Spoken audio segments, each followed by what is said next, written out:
Thanks to everybody at the Ohio Digital Network for inviting me and for supporting this talk today. I'm going to be talking about the Reimagine Descriptive Workflows project, which is to better understand and address harms caused by cultural institutions' collection descriptions. I'm going to be talking to you about the project, about the report, and also some other work that's been done within OCLC that helped lead up to this work and kind of what comes next. But before I dive in, I want to acknowledge that I live and work on the unceded traditional land of the Chochenyo people, and I am grateful to the past and present leaders for their stewardship of this land.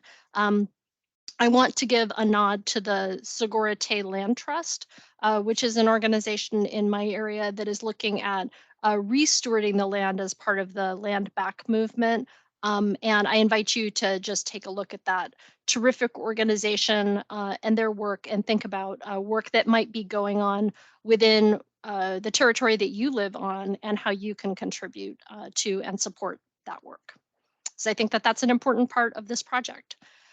So I am joining you from Ohio, from Oakland, California, where I have lived most of my adult life. Oakland is a community in the San Francisco Bay Area, just across the bay from San Francisco, as pictured in this photo. But it is really quite distinct from San Francisco. We are this, they are the city, and we are the town. I am not an expert in the topic of racism and exclusion and its impacts, but I am witness to it, and I am always trying to learn more and to educate myself and then to take action on what I've learned. And I'm very privileged today to share what I'm learning with you and also to learn from you about what you're doing. And I also just want to say that it is okay to feel considerable discomfort in dealing with this topic, which has to do with genocide, erasure, and can bring on feelings of guilt and inadequacy. But I think that together we can do a lot to move this area forward. The organization that I work for, OCLC, has a very special sub-organization within it, OCLC Research, which serves the global network of OCLC member libraries and has been around since 1978. And our mission is to accelerate and scale library learning, innovation, and collaboration that make breakthroughs possible. And we do this through original research and through engaging with the library community. And I think that this project is a really great example of both of those things. Specifically, I work within the OCLC Research Library Partnership, which is a group that serves 124 institutions currently, and I want to express my thanks and my gratitude for those institutions for contributing materially to the work that we do and to supporting that work. Without their support, my work would not be possible. So before we dive into this, Jennifer promised that we would have a couple of polls, and we all know how we love polls. So I just want to get a sense of who's in the room with us today. And there's these are anonymous polls. Nobody can see how you're answering these. So I'm interested in what you consider your experience level with reparative and anti-racist description. So there's a poll up. It looks like it's in chat. And if you just take a moment to say kind of what your level is with there. Oh my goodness, this is like watching a little horse race here with the poll results coming in. So it looks like, you know, right now, what I'm looking at is kind of we're all learning here. Some people are taking maybe their first steps or one of the first couple steps. I think it's really fantastic that some of you have engaged in this work before. But thank you so much for letting me know who's in the virtual room today. And as I said, there's no wrong answers here. The next question I have for you is, what is your level of familiarity with the report that I'm going to be talking about today? The Reimagine Descriptive Workflows report came out in early April. There's a lot of stuff going on right now. So again, no judgment. I just want to find out, what the level of familiarity is here with the folks who are attending today. Okay, so we have a couple people who've read the report in detail. Thank you so much. And even more people who've skimmed the report or heard of it, and some people who are intrigued and want to learn more. So this is great, and I do want to invite all of you, when you have time, to go back and take a look at the report, and we'll be sharing with links with you about that. So thank you so much for taking these polls. That really helps me to see who's in the virtual room. So why is this work needed, kind of at a top level? Well, more inclusive descriptive data drives a more inclusive discovery experience. So we are collecting and storing and making accessible these materials, and we want to be sure that the discovery process is as inclusive as possible, and that it's not off-putting or offensive to people who are trying to use our collections. And it is clear that the community of library and archival professionals and other stewards of metadata are really falling short of our goals to be inclusive and welcoming to all. And this is something that's been, I think, pretty well documented, and is also put, I think, pretty plainly in the Cataloger Code of Ethics that was published just last year in 2021. Cataloging standards and practices are currently and historically characterized by racism, white supremacy, colonialism, othering, and oppression. So you can't get much clearer than that. The language that we're using, the cataloging standards and practices that we're using are problematic. So for me and many of my colleagues in OCLC research, attending this talk by Dr.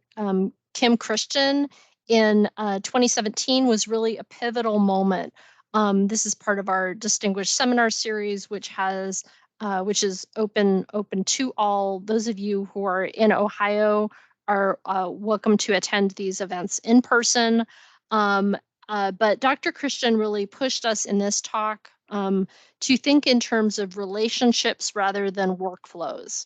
And in doing so, to prioritize reciprocity, engagement, and accountability. And I think she also gave us a sense of urgency that these are real harms that are being done to real people, and kind of kicking the can down the road is not particularly an acceptable form of practice. So this really spurred us into action.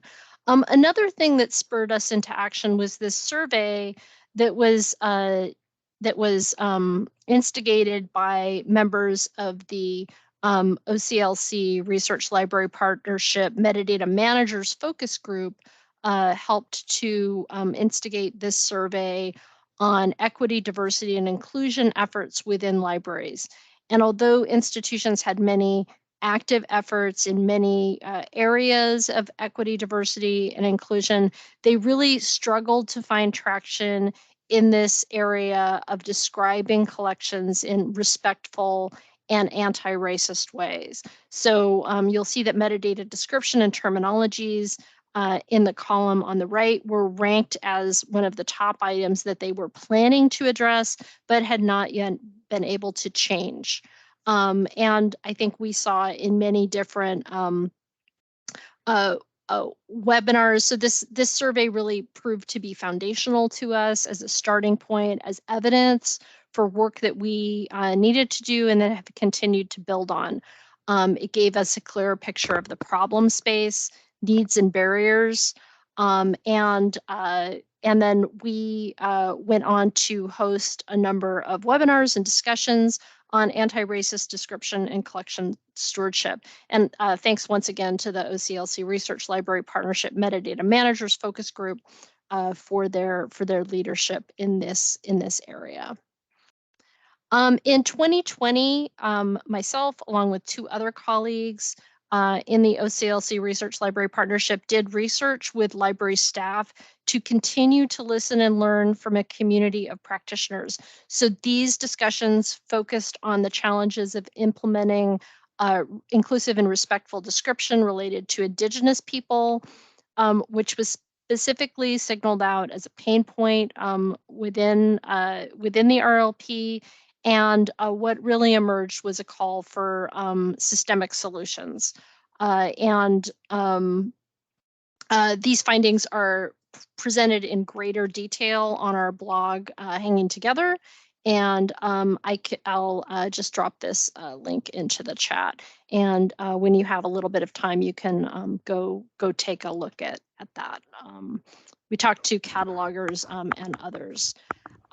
So in all of this work led to us being ready to put forth a proposal to the Mellon Foundation to host a more global conversation. So the work that we were able to do within the OCLC RLP was great, but we really wanted to broaden out the conversation and to have support to do something much more substantial. So we were awarded this funding by the Mellon Foundation to have this global convening with a group of diverse experts, practitioners, and community members to examine and learn from localized efforts, and also to gain insights into improving practices, and ultimately to develop a community agenda, a report that would synthesize findings from this community convening. And yes, this did happen in the middle of a global pandemic. It was quite challenging. We had folks from Central Australia all the way around to Hawaii. And it was challenging to be able to find a time that worked for all, but we were able to meet over the course of 3 days over a 3 or 4 hour period, and really tried to cram a lot into that time. So the Reimagine Descriptive Workflows project is those 2 pieces: the convening, which we spent months preparing for, the convening itself, and then the published output, this community agenda, which contains considerable contextual information, including information about how we did the convening itself and the principles that went into the convening. And it's also important to note that this was done with the guidance of an advisory board. And the advisory board, I will say, was really critical to this work. We really put members of the advisory board into the driver's seat, so to speak, and really took our cues and guidance from them rather than driving it from the OCLC side. And that was really, I think, an important and distinguishing thing that we did in this project. So I think that the title of the report and the project, Reimagine Descriptive Workflows, one of the things that we heard is that what we needed to do is to take a really radical approach to really examine our foundational, how we do business as usual, and what's really needed is not incremental approaches, but really something that's quite radical. And then the reimagining part is the level of creativity and problem solving that you need to bring to this in order to support a new community of practice. As I mentioned, our advisory group was of critical importance. In the previous discussion that was here, if you were here before lunch, you heard about the challenges of recruiting a diverse group of people. Our advisory group was composed completely of Black, Indigenous, and people of color.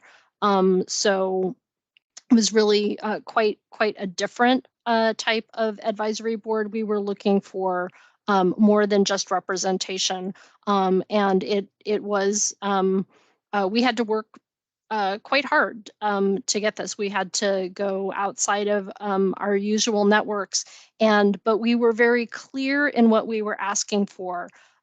We said, we need help expanding our networks. It's of critical importance to this project, given the nature of this project, that we have this level of representation.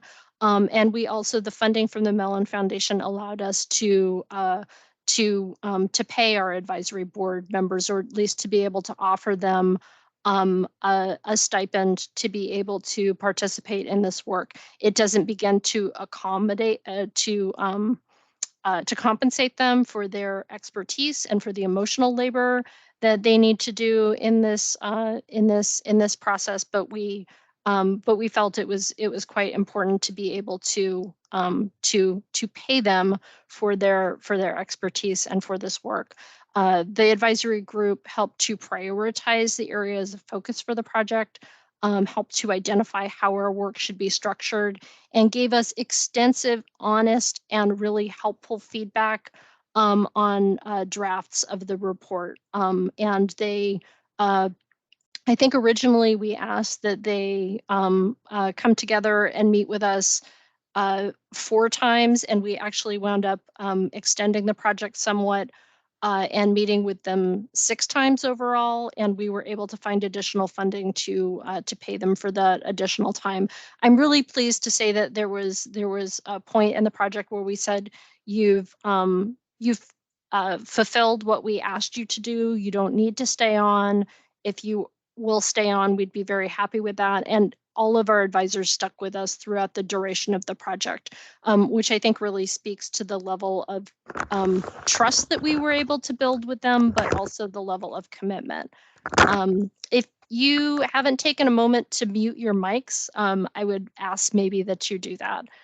Thanks so much. So the goals for the 3 days that we spent together were to create this safe space to share and connect honestly as humans. And this was super important. We wanted, since we were only going to be together for 3 days, we wanted to be sure that people could speak what was on their minds and what was on their hearts, and not hold back. It was really important that we lay that groundwork and that foundation that people could speak honestly and openly without fear of repercussion. These are emotional and sensitive topics. And I think our advisors and also our facilitators, the Shift Collective, helped us to be able to set that stage. And this was important to lay that foundation for relationship building, and then the next step, which is repair. And also to build a basis for reciprocal relationships between communities and centers of power.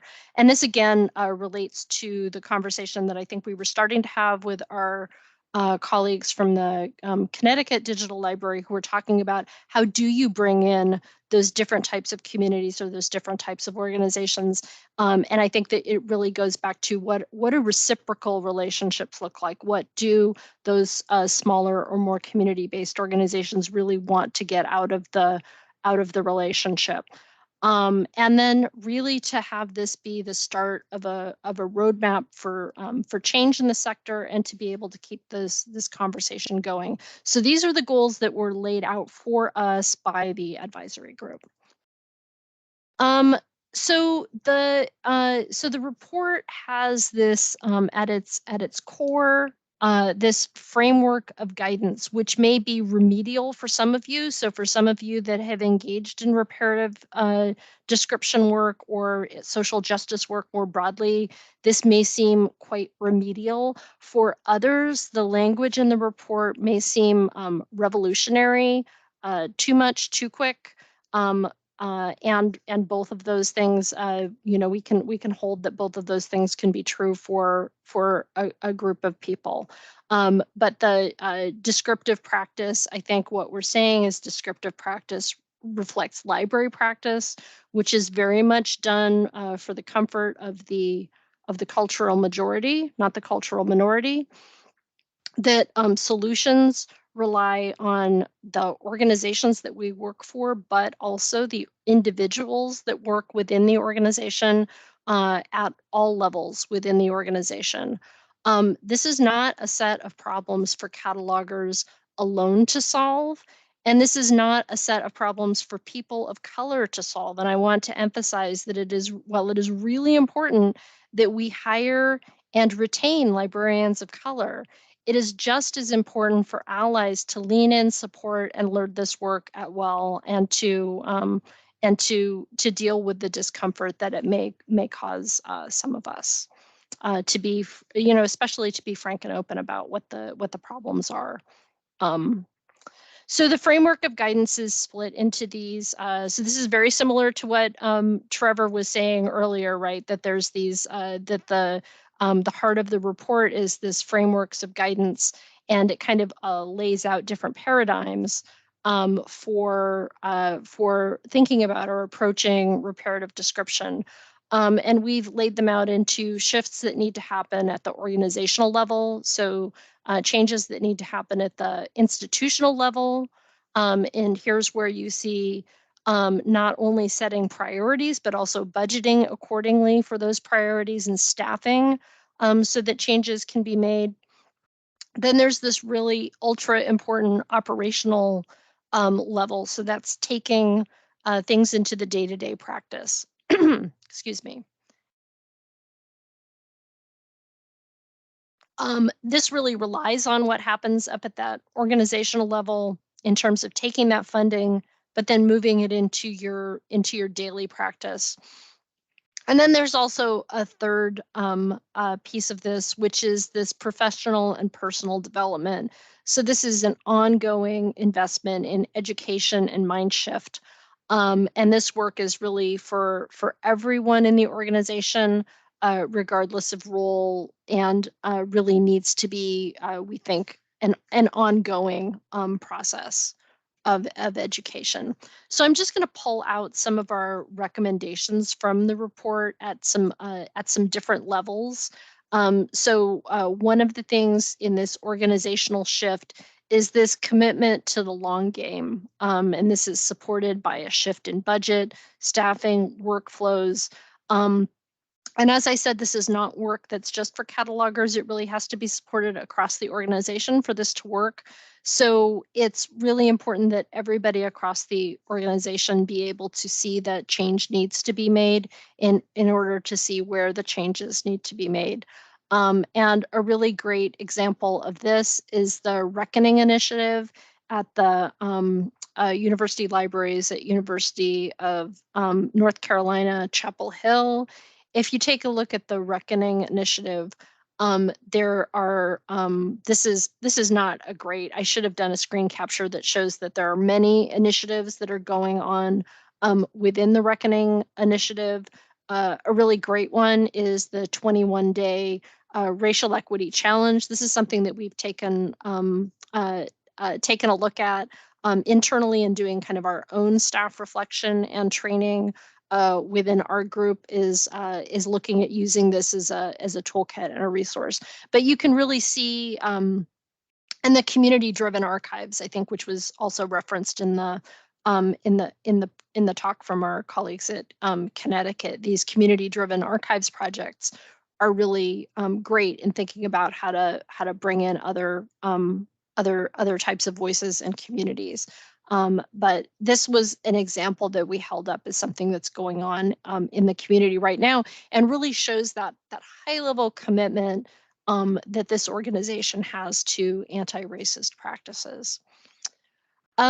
Within operational workflows, one of the things that was called out as something that was reimagined was a way to build feedback into a discovery layer that would allow users to report problematic in the library catalog. So in the work that we did in 2020, looking at efforts around more respectfully and inclusively describing Indigenous people, the catalogers that we talked to said, well, there's really no way for us to know if terms are problematic, because there's not really a feedback loop between, if catalogers are doing their work in one area and discovery is happening someplace else in the library. Those are different, disconnected parts of library workflows.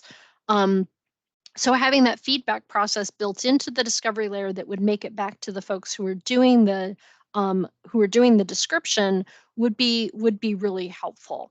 And we can see evidence of this playing out in the Trove Discovery Portal, which is a collaboration between the National Library of Australia and hundreds of partner organizations around Australia. So this is quite similar to a DPLA type of situation.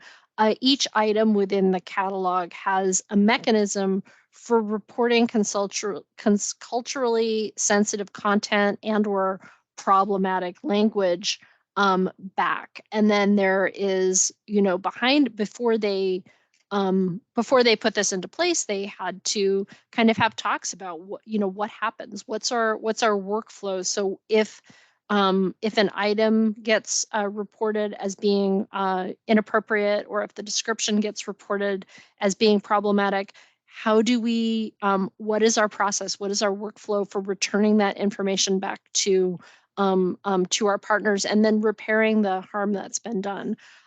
So I think that, behind this little button, report culturally sensitive content, there were a lot of moving parts and pieces that needed to go into this, but this was a really great example of that operational workflow. Like, how do you actually change your systems and your processes to support better ways of doing things? Another example is this concept of promoting respectful and reciprocal community co-design. So approaches that are non-extractive, community-centered, and stewardship-based. And so some really great examples of this are the Community-Driven Archives Initiative at Arizona State University, the Community-Driven Archives Project at UNC Chapel Hill, which I just referenced, and the Orange County and Southeast Asian Archive Center Community Archives at UC Irvine. And I think that Greg referenced that their project is going to be working with UC Irvine, which has done some really exemplary work in this area. So these projects really empower communities to take responsibility for collecting, describing, and stewarding collections. And then in this case, UC Irvine, for example, thinks about how it can use its resources to support the goals of the community organization. So it's not a conversation like you have content, we want to host the content, but really a reciprocal relationship, which really takes a lot of time to develop, and also you really need to lay the groundwork for trust that you're going to do right by stewarding these collections that are important to the history and culture of these organizations, and that the library is really playing a supporting role here, not being the star of the show.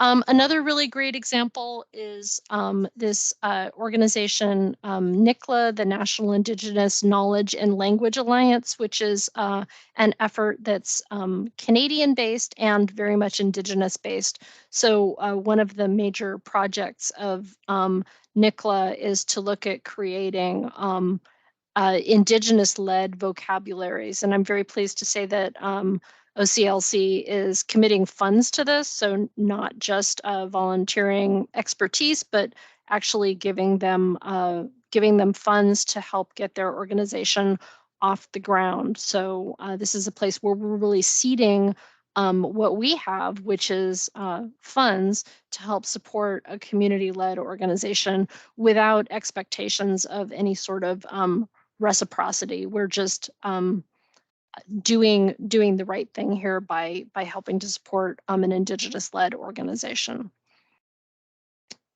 And then finally, in the framework of guidance is this professional and personal development. And one of the things that we call out is it's really necessary to build systems of support for this work. So it's not just attend a training and move on. Work around topics that are linked to racism, othering, erasure. It's quite difficult, time-consuming, emotional. it can even bring on, as I said earlier, feelings of guilt and shame. How did I not know this before? Why hasn't somebody done anything about this? Why haven't I done something about this? It's really essential to build strong and multi-layered structures of support for the people that are involved in this work. So there's a need for mentoring relationships that provide reciprocal benefit for emerging mid-career and late career professionals, as well as for those who are in power or positions of leadership, to help better understand from a diversity of constituents. I think that recognition that this is needed, buy-in, funding, and then implementation from organizations and individuals at all levels of influence are really critical. So librarianship is a learning profession. We're never done learning, and this is a really important area for us to invest learning skills. So some of the outcomes of the report. So the report was published. I think we're coming up on 6 months ago. Response to the report has been really overwhelmingly positive. It is the most downloaded report on the OCLC research website, which is really saying a lot. We are quite a productive group, and we put out quite a bit of content. So that's great. We had a blog post from David Ferriero, the just outgoing archivist of the United States, where he called out the Reimagine Descriptive Workflows project and the report, and then connected it back to work that's happening at the National Archives. I think that our partnership with the NICLA project is a clear positive outcome of this report. I think that our own call for building reciprocal relationships was really helped to build trust with this organizations. 2 of the advisors from Reimagine Descriptive Workflows are principals on the NICLA project, and I think they've been able to point back to the report and the call for building reciprocal relationships in terms of being able to go back to power holding institutions and asking for direct funding to help fund their own needs and leadership in this area. We were also asked to partner on a webinar from the National and State Libraries Australia. So this is the National Library plus all of the state libraries, which are really where cultural heritage is primarily held within state libraries in Australia, not so much within university libraries, sort of a different model than we have here.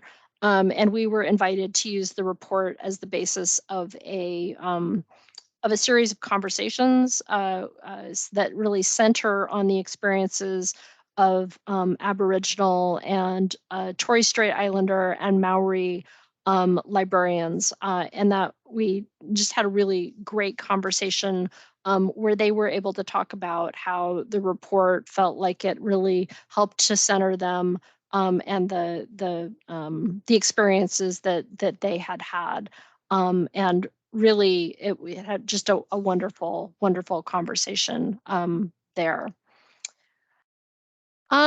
So now I think I'm wrapping up what I wanted to say about the project. We wanted to shift now to a Padlet, which is like a Google Jamboard. I'm sure that you've used some before, and just get some feedback from you in which of these areas. So have you had some experience either in things that are happening at that organizational level, so things that are changing or have changed, or you've been doing this for a long time. This is nothing new. We've been doing this for a long time. Things that you've been doing at the reparative description level, so projects that you've undertaken, things that you'd like to see happen, and then that personal and professional development. So what has been going on within your organizations? What types of training have you been doing? What have you been undertaking? Uh, uh, what types of training do you feel like you need? What are the next steps that you need? What kind of levels of support do you need as an individual to be able to enable you to move forward bravely in this area? So I think we're just gonna pause here maybe and let folks type in the Padlet. And I'm also happy to, I don't see that there have been any questions in chat, but also happy um, to answer any questions if people want to hop in with questions.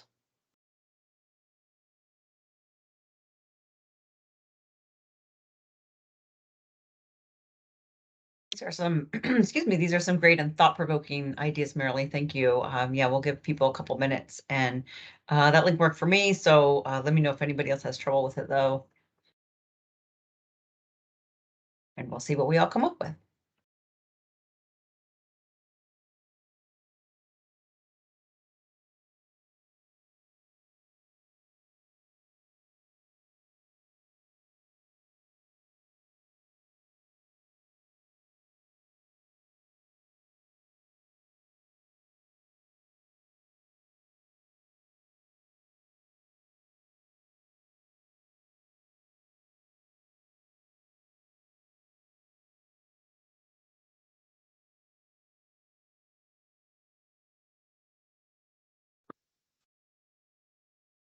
Giving people a couple minutes to type here, but Merrilee, there was so much that was striking in that report that was published. One of the things that really stuck with me was just a little tidbit and blurb about how words are important and words have meaning and words are meaningful. And part of that not only is the language that we're using to describe things or create a wider access to things, but also the language that we're using ourselves to describe our own work. And that the word repair has a subtext or a context of something was correct to begin with. And that Right. we are, we're acknowledging that this was not actually correct to begin with. And that's why sometimes we use the word restore also, but even restorative is not necessarily hitting quite on the mark. And sometimes, as the report states, we're doing the best we can with the language that we have and moving on with the understanding that it's not always a perfect fit, and that's okay because we're working to change that. But also that so much of what we do, tying the thread between the work that is going on in Connecticut and the work that Trevor is speaking about earlier, really, it's an ongoing process. It's an iterative process. Nothing is ever preserved. Nothing is ever 100% correctly described. And that's a good thing. It can feel so overwhelming, but that's a good thing because that means that we're growing and we're making progress and we're moving forward. And that's what we want always, even if it can feel a little daunting and overwhelming. Yeah, that's absolutely true. That was one of I think the most meaningful conversations that we had with the advisory group were around particular words and their meaning. So we had, some really great, and even before that, with, the use of the term decolonizing, for example, which I know can be really popular, at least in some geographies. There's a lot of emphasis on decolonizing. But I read an article that was quite meaningful to me. It was passed along by many people, that decolonization, I think the title of the article is Decolonization is Not a Metaphor. And that, that means something very specific, which is really ceding power, and decolonization in some ways is not, if you look at the colonization process, decolonization is not possible. So it's how do you get to better than you are?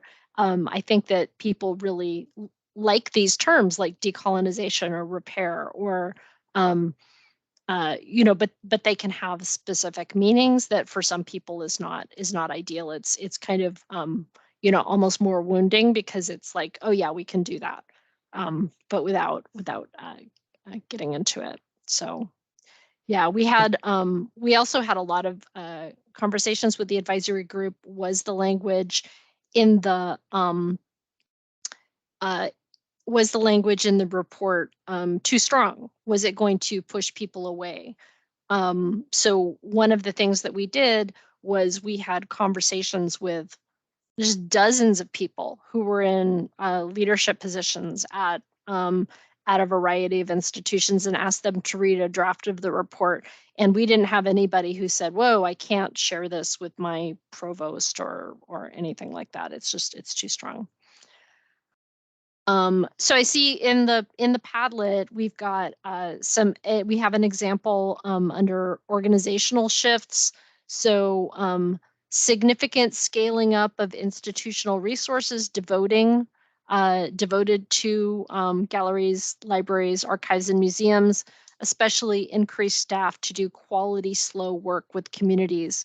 Yes, indeed. I think that kind of an acknowledgement that that's needed, and then actually funding it right, like increased staff dedicated to doing that work. So not just not just using it. And then under operational workflows, an example is the creation of a library diversity council and reparative description workflow working group. Absolutely, that would be an example of where you're really looking at how do you how do you enact these changes? What changes do we want to make? How do we enact them? Having a working group really implies that you are going to work towards that, right? I'm also seeing a comment from Jill in the chat. This is focused on archival materials. Do you have examples for libraries, especially cataloging? Actually, a lot of the work that we have done really does center on, it's looking broadly at description within cultural heritage institutions, specifically within libraries and archives. I think that when we looked at the different types of description, that's the different types of descriptive work that's being done within libraries and archives, I would say that you have the most fixed systems, the least malleable are library systems, because they're fairly monolithic. We use the most fixed subject terms, so people are really adhering to very well-formed standards, which are great for supporting materials that are from the majority perspective, but aren't great. So I think that that's where we saw a lot of tension in talking to people who work in a library setting, looking at cataloging. And if you look at what happened with the illegal aliens subject heading, which is something that we talk about, kind of that's something that we call out in the report, is that term has done a great deal of harm, and librarians have felt really stymied, not being able to do anything about it. And then so people are undertaking kind of like local problems to address a problem that's felt to be more widely felt. So it's really hard when you're invested in these monolithic systems. I think it's not fair for the Library of Congress to be bearing the burden for the entire English-speaking world, for example. So Library of Congress subject terms they're used in the UK, they're used in Australia, they're used in New Zealand, they're used in Canada. And the Library of Congress is just one organization. So is the Library of Congress adequately staffed to be able to change and adapt subject headings? Does their apparatus stand up to more flexible and more malleable approaches? does the entire library ecosystem need to be more malleable so that you can adopt local subject headings more easily? So I think that the report and our research does look at libraries. Other layers we can see within archival description, there's more fluidity, and within digital collections, because of the platforms that are generally used, I think that we see the most malleable forms of descriptive expression, because people can use. It's very easy within most of these systems to use local cataloging or local subject terms. Then there's a question from Penelope. With some of these systems, including feedback forms, do you find that the forms are used? If we have harmed the relationship with these groups, how do we address the fact that they may not even view the resources and therefore the feedback form? That's a great question. Like, have you lost so much trust that people would even go to your, go to where you can discover the resources and find them, or are they just bypassing you altogether? Or if you do put up forms, would people trust? And I think that that's one of the things that with the Trove forms from the National Library of Australia, there are, I know that within each, I believe that within each unit within the National Library, there's now an Indigenous lead within each unit. So for cataloging, for discovery, for collections. So, they have that level of consultation and that kind of direct access to community embedded within their organization. And then they, had to have that discussion. Like, I think the worst thing you could do is to put up a form of some kind and not have a plan for being able to take action, because that's going to really erode trust. So I think that all you can do is start from where you are and think about, what are the harms that I've done? How can I put forward a meaningful apology? That's also one of the things that we put forward in the report, is the importance of acknowledging harm and acknowledging that you've done something wrong and you need to move forward. All you can do is the best that you can do, but I don't think that fear of failure is something that should really hold you back.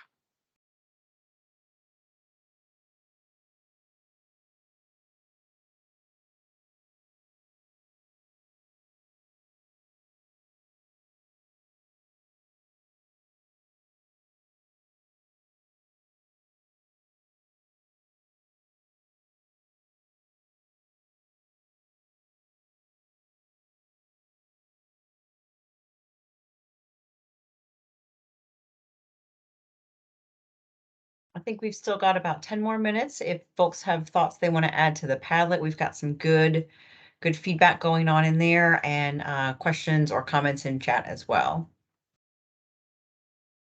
And I loved your Jamboard and all of these coffee chat ideas. I think that you guys have some really this really connects very strongly, I think, to some of the things that we're some of the conversations that we're having right now. I haven't even had a chance to look at that yet. Oh yeah, Merrilee, so I'll have to it's pull that up, a but lot of things from earlier, but yeah. That's great. and I Credit think for this goes to Penelope. yeah, and I think that a lot of I was really hearing a lot of resonance with what Trevor was saying. These can be big and overwhelming and weighty. How do you get started with preservation?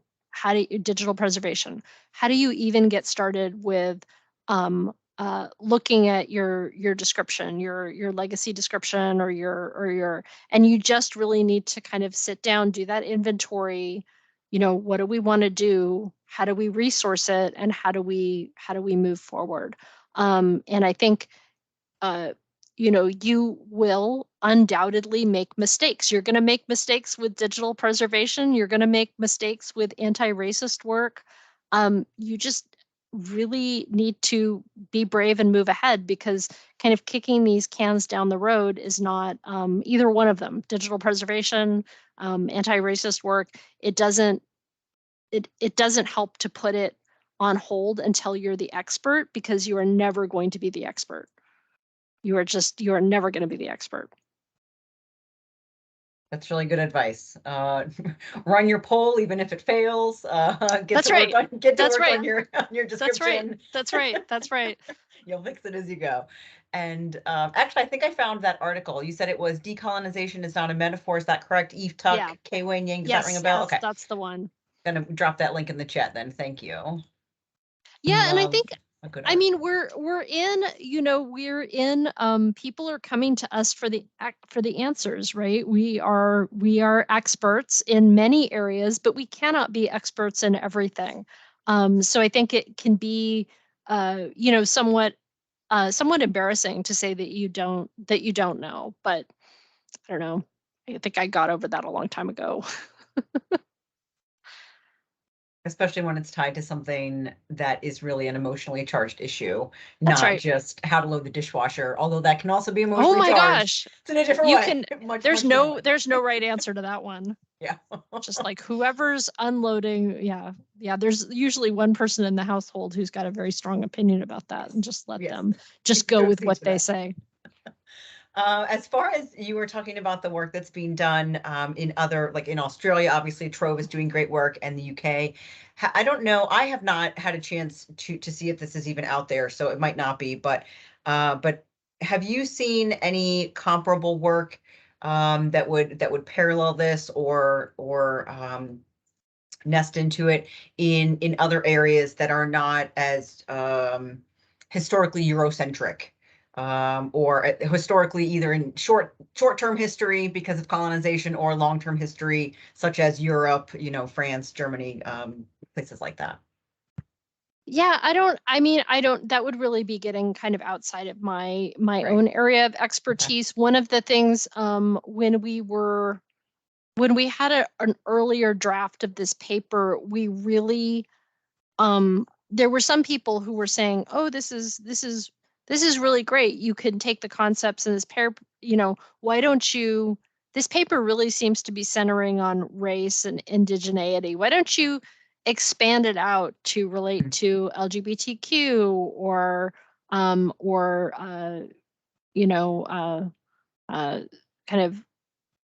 of people who are at different levels of the economic scale, or kind of class differences, and so we went back and made it very clear that it was that this report is about race and indigeneity, and also that the concepts are really from places that have been impacted by colonialism.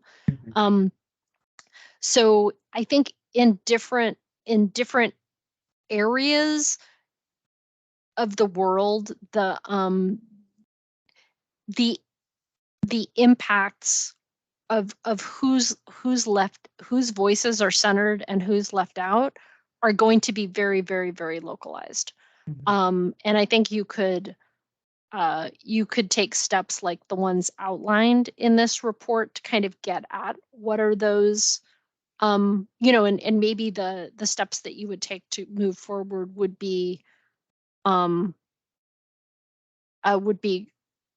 similar to this report, but I think that you need to go through the steps in each area. And I'm just unaware, what does this look like in a European context? Well, talking about a European context is even problematic because you have, different countries, and each country has got its own history, its own legacy, its own collections, its own communities that it serves. So it's just really difficult to say. This is a time where I wish I had attended a recent IFLA convention. maybe I would have heard of something there, but Yeah. Oh, good. Emily's got a question in the chat. Thanks, Emily. Emily says, that brings up a question for me. As Merrilee mentioned, there are so many underrepresented groups. How have others gone about addressing or, quote, prioritizing their reparative description and representation of all these groups, as they are each so unique? Yep.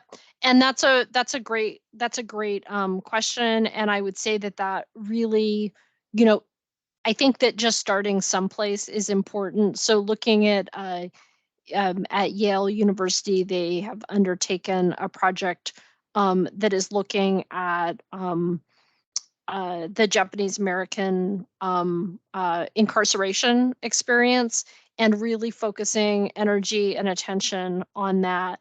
And I think that was done because they have so many collections in that area, or it was a discrete group of collections in that area.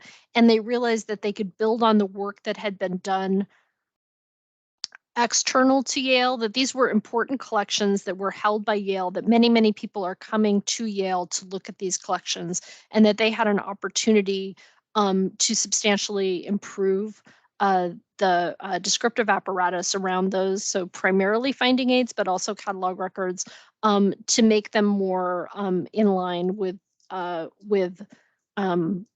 needs of that community, both people who are studying that area and also people who were the families of those who were incarcerated. So I think that there they took kind of a collection-centered approach. We have this body of materials that's being used. We want it to be different and better. And then I think at other institutions, you'd really take a community-based approach. So, who are we serving, and how do collection descriptions really serve those who we're serving? So, a great example of that is with the subject heading Indians of North America, for example, it's not a descriptive subject heading. I don't think that anybody who is from a Native community is going to look for themselves, their history, culture, language under Indians of North America. It's kind of a catch-all that helps us to continue to homogenize a group that's incredibly diverse. It helps us to homogenize groups that are incredibly diverse. So I think that if you're looking to serve groups, you want to look at you can either take that collections-based approach or a community-based approach. Yeah, Indians of North America, it's perplexing. And in Canada, that is considered to be an incredibly racist term. Like, you can't talk to a cataloger in Canada without them displaying a fair amount of embarrassment, even getting the words out of their mouth. That it doesn't have that context here. So it just goes to show in different contexts, things are problematic. Here, it's problematic because it's not helpful. Maybe it's helpful if it's Indigenous Peoples Day and you want to find books in your catalog that relate to whatever, but hopefully you're hoping to highlight resources that relate to your local local people. Thank you, Emily. And related back to another statement of, you don't want to force somebody to have to search for information in your catalog by using a slur. Exactly. It's definitely exactly. Something to avoid. Exactly. So maybe that's a good place to end.